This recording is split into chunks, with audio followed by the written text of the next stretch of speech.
The Grand Hall of the Galactic Senate was the largest structure ever built by any species in the known universe. Its crystalline walls stretched upward for miles, disappearing into an artificial sky that displayed the light of 1,000 distant stars. The floor was made of a living metal that shifted colors based on the moods of those who walked upon it, and right now it glowed an angry red. Representatives from over 3,000 species filled the massive amphitheater. Some were tall with clicking mandibles. Others were floating clouds of gas that communicated through vibrations in the air. There were silicon-based life forms that looked like walking crystals, and there were beings so strange that no human word could properly describe them.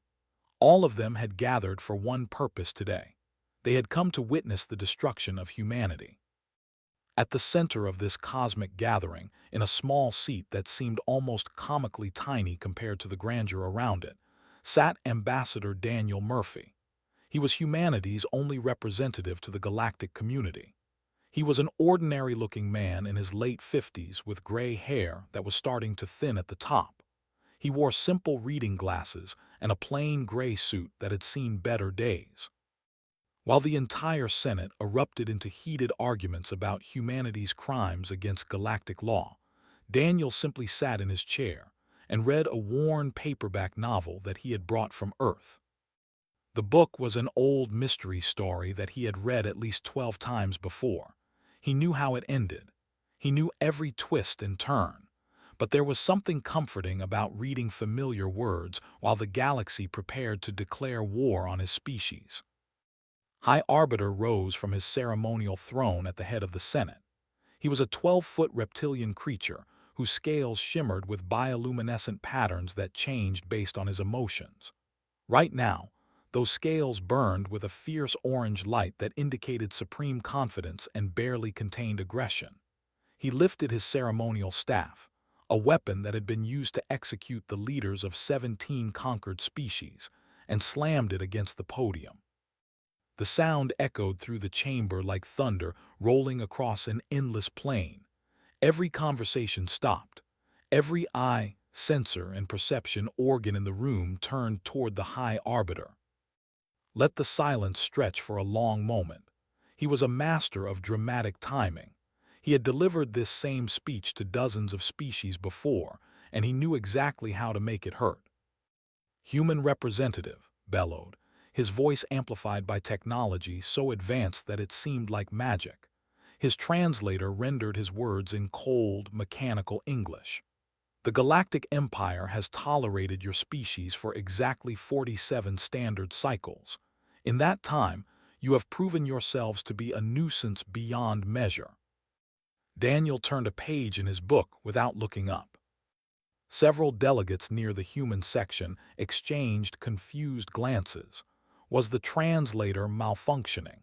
Had the human not understood the gravity of the situation? Continued, his scales shifting to a deeper shade of orange.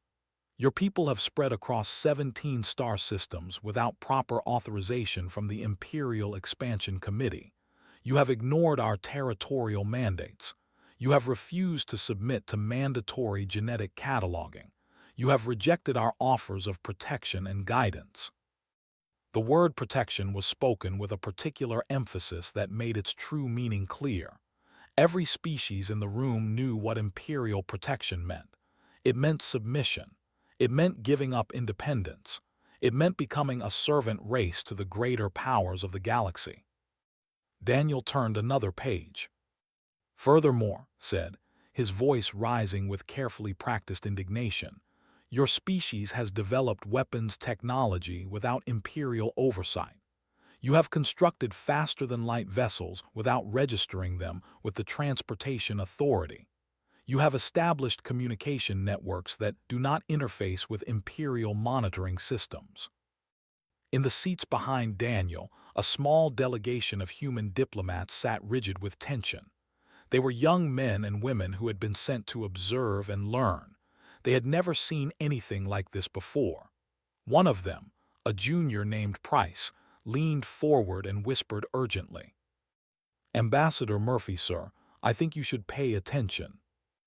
Daniel held up one finger without looking away from his book, silently asking for a moment. Scales flared bright red. This was unprecedented. No species had ever ignored him during a formal declaration. The insult was so profound that several delegates gasped in shock. Ambassador Murphy said, his voice dropping to a dangerous whisper that somehow carried to every corner of the vast chamber. The Galactic Empire, representing the unified military might of 3,000 civilizations spanning 400,000 years of combined history, hereby declares a state of total war against the human species. Your worlds will burn. Your people will be scattered. Your technology will be seized. Your culture will be erased. This is the fate of all who defy the natural order of the galaxy. The chamber fell absolutely silent. This was the moment when conquered species typically broke down in terror. This was when their representatives begged for mercy, offered unconditional surrender, pleaded for their children and their elderly. Daniel Murphy carefully placed a small bookmark between the pages of his novel. He closed the book gently, as if it were a precious artifact. He removed his reading glasses and cleaned them with a small cloth from his pocket. Then, finally, he looked up at the High Arbiter. He smiled warmly, as if someone had just offered him a cup of his favorite tea.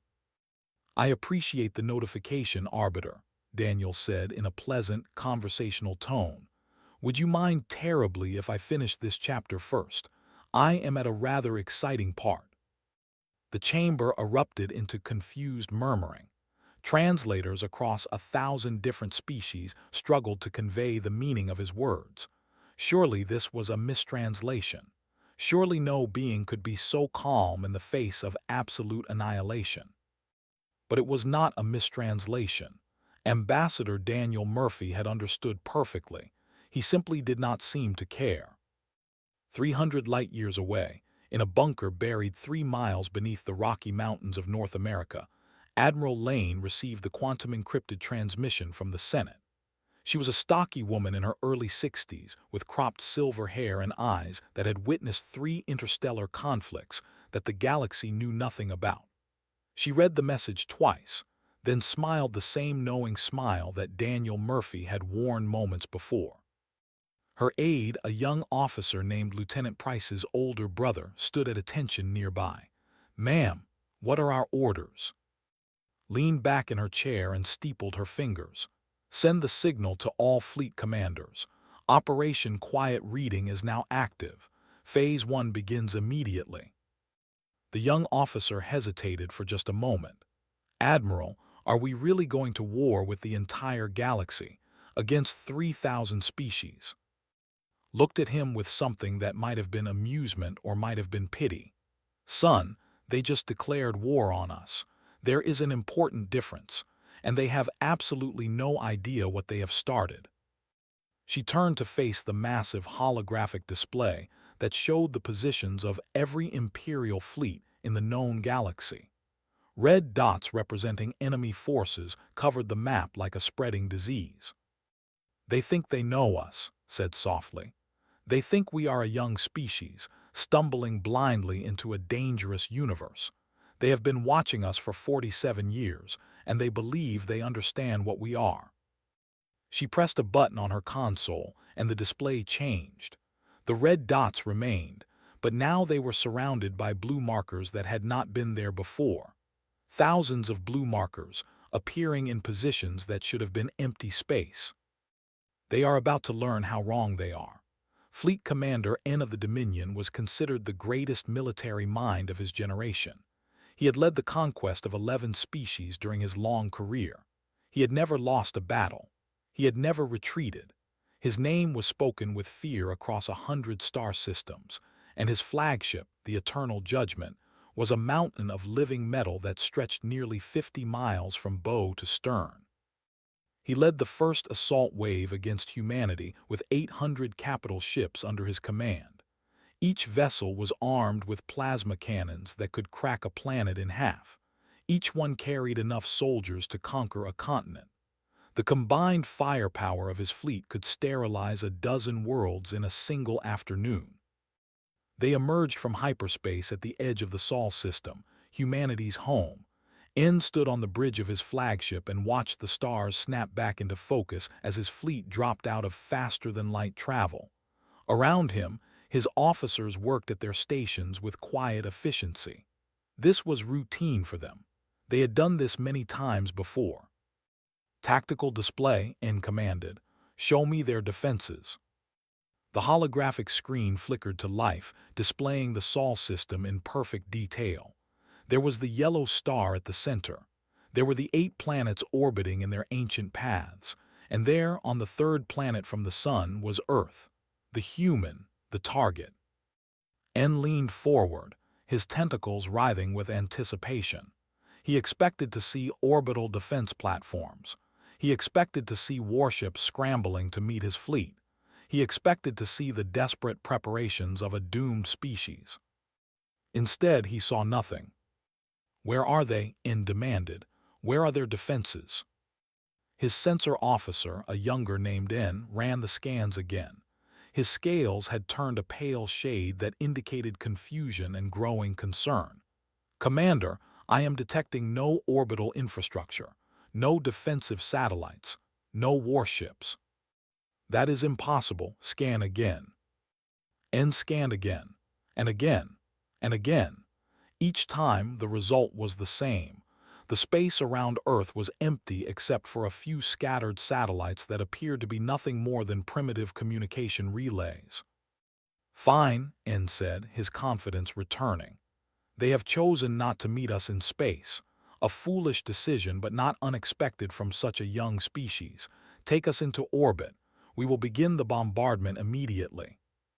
The fleet moved forward. 800 ships descended on Earth like a swarm of predators closing in on helpless prey. Within 2 hours, they had taken up bombardment positions around the planet. N looked down at the blue and green world below him. It was a beautiful planet, he had to admit. The humans had been lucky to evolve on such a fertile world. It was almost a shame to destroy it. "Almost." "Begin scanning for population centers," he ordered. "Identify their largest cities. We will destroy them one by one until they surrender." The scans began, and that was when N's confidence finally started to crack. N's scales had turned almost white. His voice trembled as he delivered his report. "Commander, the planet reads as 0 population." "What?" "There are cities, Commander. I can see them on the surface. Large cities with buildings and roads and infrastructure, but there are no life signs, no humans, no animals, nothing." N stared at the display for a long moment. "That is impossible. Imperial intelligence reported a population of 12 billion. They cannot have simply vanished." But they had.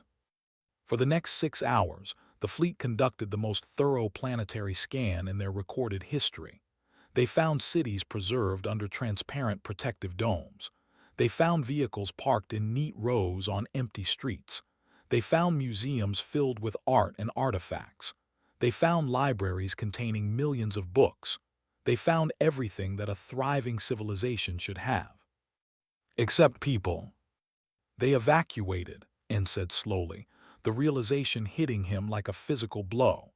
"The humans evacuated their entire planet." "But that is impossible," N protested. "No species can move 12 billion individuals in secret. We have been monitoring them for nearly 50 years. We would have seen something." Would they, though? N found himself wondering. They had been watching humanity, yes, but what exactly had they been watching? He thought back to the intelligence reports. Humans building primitive rockets. Humans establishing small colonies on their moon and nearby planets. Humans struggling to develop faster-than-light travel. Humans making slow, clumsy progress toward becoming a spacefaring species. But what if that was not the whole picture? What if the humans had wanted them to see exactly that? 300 light-years away, in a star system that did not appear on any galactic map, Admiral Lane watched the fleet through a network of surveillance drones so small that they were practically invisible. The drones had been planted throughout Imperial space over the past 3 decades, slowly and patiently, one at a time. They found the decoy, she said to the council of admirals gathered around the holographic display. Phase 1 is complete. Admiral Gregory, a thin man with sharp eyes and a sharper mind, studied the tactical readout. How long do you think it will take them to figure out what happened? It does not matter, replied. By the time they understand what they are dealing with, we will have eliminated their ability to respond. She zoomed out the display, showing not just the Sol system but the entire region of space surrounding it. Red dots indicated Imperial forces. They were everywhere, spread across thousands of light years in what they believed was an unbreakable web of military power. Pressed another button and blue dots began to appear, thousands of them, hidden among asteroid fields, concealed in the coronas of stars, lurking in the depths of gas giants. Human vessels that had been in position for years, waiting for exactly this moment. The Empire thinks they declared war on a primitive species, said. They are about to learn that they declared war on the most prepared civilization in galactic history. On the surface of empty Earth in the silent streets of the city once known as Chicago, a single maintenance drone continued its programmed routine. It tended to the gardens. It cleaned the windows. It kept everything neat and orderly for visitors who would never come. The drone did not know that it was the only active machine on the entire planet. It did not know that it was maintaining a museum, a monument to a that humanity had abandoned decades ago. It simply did its job, day after day, while the stars above filled with the first flames of a war that would reshape the galaxy. Deep beneath the surface of Mars, in tunnels that extended for thousands of miles, something stirred. Massive doors that had not opened in 40 years began to move. Lights flickered on in chambers that had been dark since before the Empire first noticed humanity's existence. The real weapons were waking up, and the Empire had no idea they existed. The Galactic Empire had spent 400,000 years perfecting the art of conquest.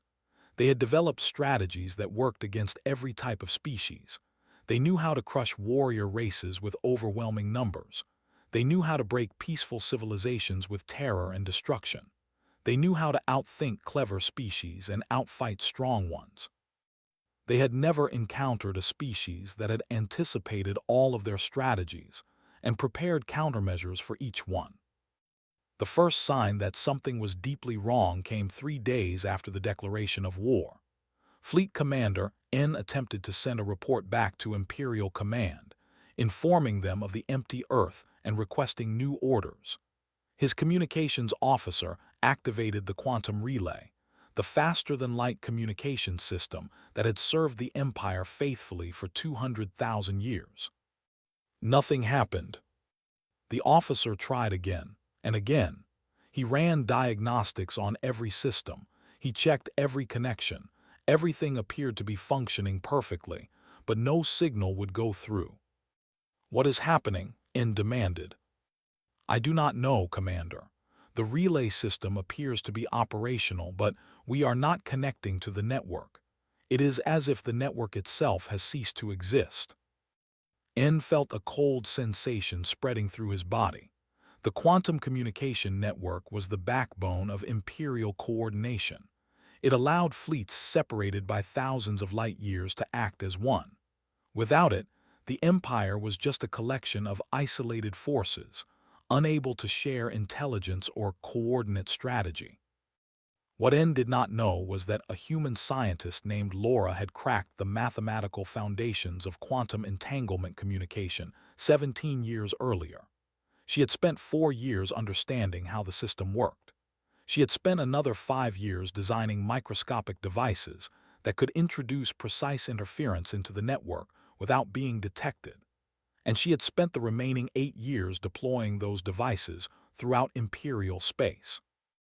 The entire quantum communication network had been compromised before the war even began. Laura, working in a hidden research station orbiting a brown dwarf star, had simply waited for the order to flip the switch. The second sign came when N attempted to refuel his fleet. 800 capital ships consumed enormous amounts of energy, and even the Eternal Judgment's massive reserves would not last forever. The Empire's solution to this problem was a vast network of supply depots spread across known space. Any Imperial fleet could refuel at any depot. The system had never failed in recorded history. N directed his fleet to the nearest depot, a massive station orbiting an uninhabited gas giant about 2 light-years from Sol. When they arrived, they found only debris. The station had been destroyed, not just damaged, destroyed completely down to the atomic level. There was nothing left but a cloud of particles slowly dispersing into the void. "Find another depot," N ordered, his voice tight with controlled anger. They found another depot. It was also destroyed, and the one after that, and the one after that. Within a week, N realized that every supply depot within range of his fleet had been eliminated. He was stranded in enemy territory with no way to resupply and no way to call for help. "How?" he whispered, staring at yet another field of debris. "We never detected any attacks. There were no battles, no warnings, nothing." The answer was walking through the corridors of the Empire's most secure military installation at that very moment. Her name was right, though that was not the name she used anymore.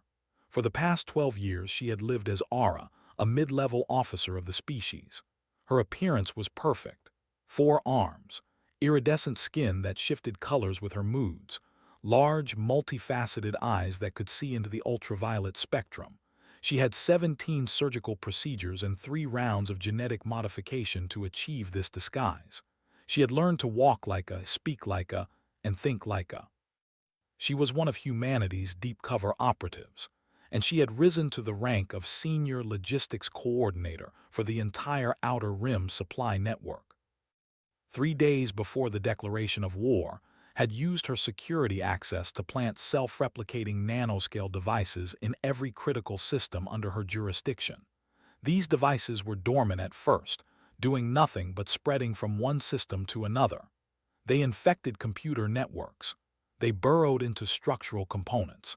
They waited in fuel storage tanks and ammunition depots. When the signal came, they activated, and everything they touched turned to dust. Was not the only operative. There were 417 humans embedded throughout the Galactic Empire. They served as engineers and scientists, as soldiers and politicians, as servants and entertainers. They had been building their covers for decades, waiting for the moment when their real work would begin. Some of them planted devices like did. Others gathered intelligence, sending detailed reports about Imperial capabilities and weaknesses back to human command. Still others were prepared for direct action, ready to sabotage critical systems or eliminate key personnel if ordered to do so. The Empire thought they were fighting a conventional war. They expected fleets of ships to meet in battle. They expected planets to be bombarded and ground forces to clash. They expected the kind of war that had been fought in the galaxy for 400,000 years. They had no idea that the real war had begun 40 years ago, before most of them even knew humanity existed. Back in the Galactic Senate, Ambassador Daniel Murphy continued to read his book. The other delegates gave him a wide berth now. There was something deeply unsettling about his calm. No one could understand how he could be so relaxed when his species was supposedly facing extinction. Senator Melissa Harper sat in a small office nearby, monitoring the chaos unfolding across the Empire through encrypted channels. Officially, she was a minor diplomatic, too unimportant to bother arresting when the war began. Unofficially, she was coordinating the activities of every human operative in Imperial space. "Phase 2 is complete," she reported through her secure communicator. "The communication network is down. Their supply lines are broken.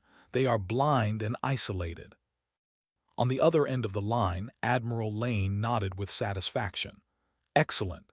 Begin Phase 3. It is time to show them what they are really dealing with." Melissa smiled and closed the channel.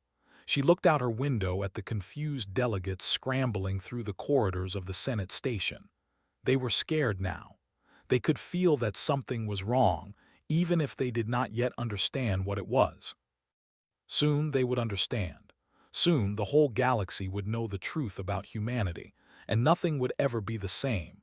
High Arbiter had ruled the Galactic Senate for 300 years. In that time he had overseen the conquest of 47 species. He had watched civilizations crumble at his command.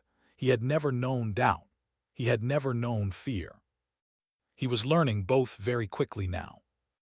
The reports arrived in fragments, carried by messenger ships since the quantum communication network had mysteriously failed. Each report was worse than the last. The Eighth Fleet, 800 of the Empire's finest warships, had been reduced to 17 damaged vessels scattered across an unknown region of space. Fleet Commander N was missing and presumed dead. The survivors spoke of attacks that came from nowhere, weapons that seemed to strike from inside their own ships, systems that failed without warning or explanation. The battle swarms, biological ships that had terrorized the galaxy for 100,000 years, had been neutralized by a weapon that turned their organic vessels against each other. Something had infected their living ships, rewriting their genetic programming and causing them to attack their own fleet. 90% of the military capability had been destroyed in less than a week. The machine intelligences of the collective, artificial minds that had been perfecting the art of war for 200,000 years, had suffered a catastrophic systems failure. A virus of unprecedented sophistication had spread through their networks, causing their war machines to simply shut down. They had no idea how the virus had entered their systems. They had no idea how to remove it. Their entire civilization was paralyzed. And throughout all of this destruction, not a single human ship had been sighted. Not one battle had been fought in the traditional sense. The Empire's forces were being dismantled by an enemy they could not see, could not understand, and could not fight. "This is impossible," hissed to his council of war, the most powerful military leaders of the 3,000-member species. "No civilization can wage war like this. Where are their fleets? Where are their armies? Where are the humans?" No one had an answer. Senator Melissa Harper had been wondering when they would ask that question.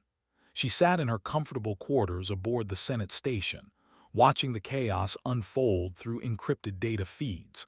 The station's security had been so focused on external threats that they had never thought to monitor the low-level diplomatic staff. She had complete access to every report, every communication, every desperate attempt to understand what was happening. "They are asking the right questions now," she said into her secure communicator, "but they are not going to like the answers." Admiral Lane's voice came back clear and calm. "Good. Initiate Phase 4. It is time for the reveal." Melissa nodded and pressed a series of commands into her console. Across the Galactic Senate station, every holographic display flickered and changed. In the grand hall where the declaration of war had been made, the ongoing debates fell silent as the massive central screen switched to show a single image. Ambassador Daniel Murphy, still sitting in his chair, still reading his book. He looked up at the camera and smiled pleasantly, as if he were about to share an interesting story with old friends. "Ladies and beings of varied biological classifications," Daniel said in his calm, measured voice, "I imagine you are all quite confused right now. Allow me to offer some clarification." Every eye in the chamber turned to the human ambassador, who was somehow broadcasting to every screen in the station simultaneously. "When we first detected your signals more than 100 years ago, we knew exactly what we were dealing with. We did not panic, we did not despair. We studied, we watched, we learned." Daniel closed his book and set it aside, giving the camera his full attention for the first time. "We studied your history. We watched you conquer and destroy species after species. We saw the pattern clearly. Find a primitive civilization. Monitor them until you understand their weaknesses. overwhelm them with superior technology and numbers, absorb or eliminate them, move on to the next target. He stood and walked toward the window of his small office, hands clasped behind his back. So we gave you what you expected to see. A primitive species struggling to reach the stars. A civilization too young and naive to pose a threat. We built rockets that were slow and clumsy. We established colonies that were small and vulnerable.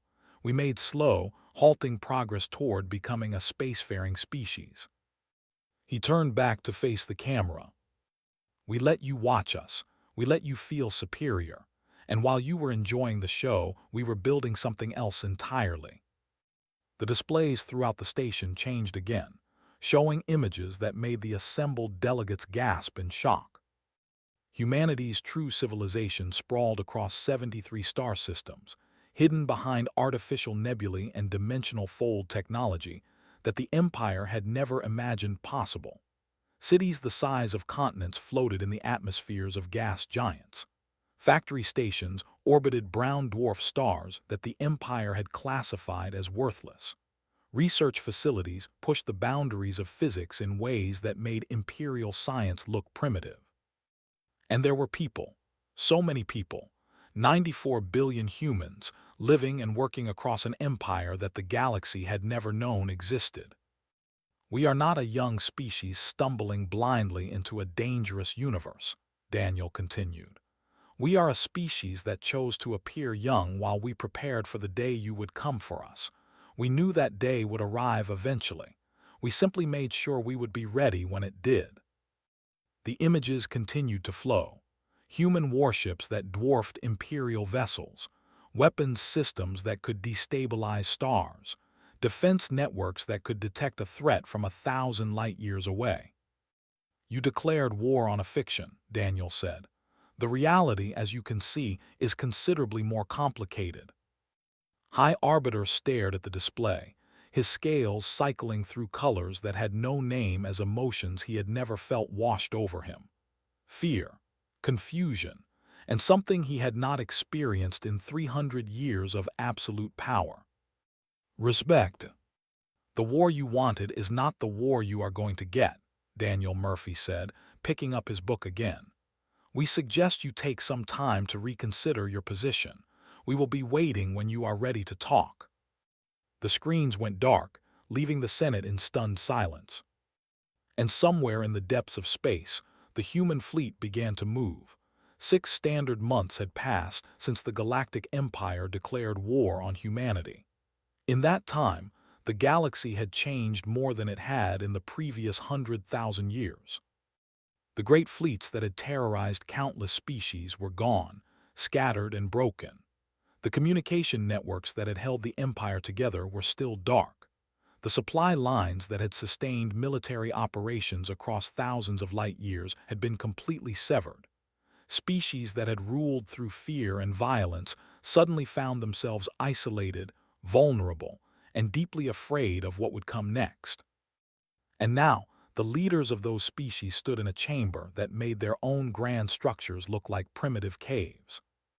High Arbiter had traveled for 3 weeks to reach this place, a planet called New Horizon that orbited a star the Empire had classified as uninhabitable. The classification had been wrong, of course. Like everything else the Empire had believed about humanity, it had been a carefully constructed lie. The city that surrounded him was beyond anything he had ever imagined. Towers of crystal and light stretched toward a sky filled with orbital platforms and space stations. Transportation systems moved millions of people with silent efficiency. Parks and gardens filled the spaces between buildings, creating a harmony of nature and technology that seemed almost magical. The Empire had built monuments to their power. The humans had built monuments to life itself. Was led to a conference chamber deep within the central government complex. The room was simple by human standards, containing only a long table and comfortable chairs. Sunlight streamed through windows that looked out over the city below. Admiral Lane sat at the head of the table, flanked by 12 other human officials. She was an older woman with silver hair and calm eyes that seemed to see everything. She had commanded the forces that had dismantled the Empire's military capability in less than 6 months, and she looked completely at peace with what she had done. "You understand the terms?" asked. Her voice was neither cold nor warm. It was simply matter of fact, the tone of someone discussing practical matters. Scales had lost their bioluminescent glow. He looked smaller somehow, diminished by months of watching everything he had believed in crumble to dust. "I understand," he said quietly. "The Galactic Empire will be dissolved. Each species will retain autonomy over their home systems, but military capabilities will be monitored. All species that have been subjugated over the past 400,000 years will be released. Our governments will submit to human oversight during the transition period." Nodded. "That is correct. We have prepared documentation outlining the specific requirements for each member species. The transition will take time, but we believe it can be accomplished peacefully if all parties cooperate." Was silent for a long moment. His scales flickered weakly as he struggled with emotions that he had never learned to process. Finally, he asked the question that had been burning in his mind since Daniel Murphy's broadcast 6 months ago. "Why?" he asked. "You could have destroyed us. Your weapons, your technology, your hidden civilization. You could have done to us what we did to so many others. You could have erased the Empire from existence. Why did you not?" Turned to look at someone sitting at the far end of the table. Ambassador Daniel Murphy looked up from his book and smiled slightly. "Would you like to answer that, Ambassador?" Daniel marked his page and set the book aside. It was a different book than the one he had been reading during the declaration of war, noticed. He seemed to be always reading something. "We are not you," Daniel said simply. "I mean no insult by that statement. It is simply a fact. We prepared for war because we had to. We fought to defend ourselves and to protect our people. But extermination was never our goal. We have no interest in ruling the galaxy or punishing species for the crimes of their ancestors." He leaned forward slightly, his expression earnest and open. "What we want is something much more difficult than conquest. We want to build something better, a genuine community of species, based on cooperation rather than domination. A galaxy where civilizations can grow and thrive without fearing that a stronger power will come and destroy them." Stared at the human for a long moment. "You really believe that is possible, after everything that has happened, after 400,000 years of war and conquest?" "I believe it is worth trying," Daniel replied. "We have spent 40 years preparing for the worst. Now it is time to work toward the best. The war is over, Arbiter. The real work begins now." The chamber fell silent as considered the words. Finally, slowly, he nodded. "We accept the terms," he said. "The Empire will cooperate with the transition." Lane stood and extended her hand in the human gesture of agreement. After a moment of hesitation, reached out with one of his limbs and accepted the gesture. "Welcome to the new galaxy," said. "We have a lot of work to do." As the former High Arbiter was escorted from the chamber, turned to Daniel with a questioning look. "You really think this will work? Building alliances with species that wanted us dead just 6 months ago?" Daniel picked up his book again. "I think humans have spent our entire history fighting each other over territory, resources, and beliefs. We have had wars that killed hundreds of millions of our own kind. We have committed terrible acts against each other for thousands of years." He found his page and looked up one last time. "And yet here we are, unified, working together, building something better. If we can make peace with ourselves, we can make peace with anyone. It will take time. It will require patience and understanding and forgiveness. But it can be done."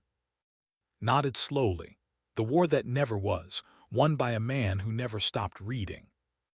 "The best wars," Daniel replied, turning his attention back to his book, "are the ones you win before they start. And the best victories are the ones that lead to lasting peace." 50 years later, The beings of the galaxy would look back on this moment as the beginning of a new era. The Galactic Empire became the Galactic Federation, a voluntary alliance built on principles of mutual respect and cooperation. Wars of conquest became a thing of the past. Species that had been enslaved were finally free. Children who were born into this new galaxy would never know the fear that their ancestors had lived with for 400,000 years. Ambassador Daniel Murphy never sought a higher position. He spent 3 more terms as humanity's representative before retiring to a quiet life of reading and gardening. His memorial, built after his death at 97 years of age, showed him exactly as the galaxy remembered him. Sitting in a chair, reading a book, with a gentle smile on his face. The inscription read simply, "He saw what we could become and gave us the time to become it."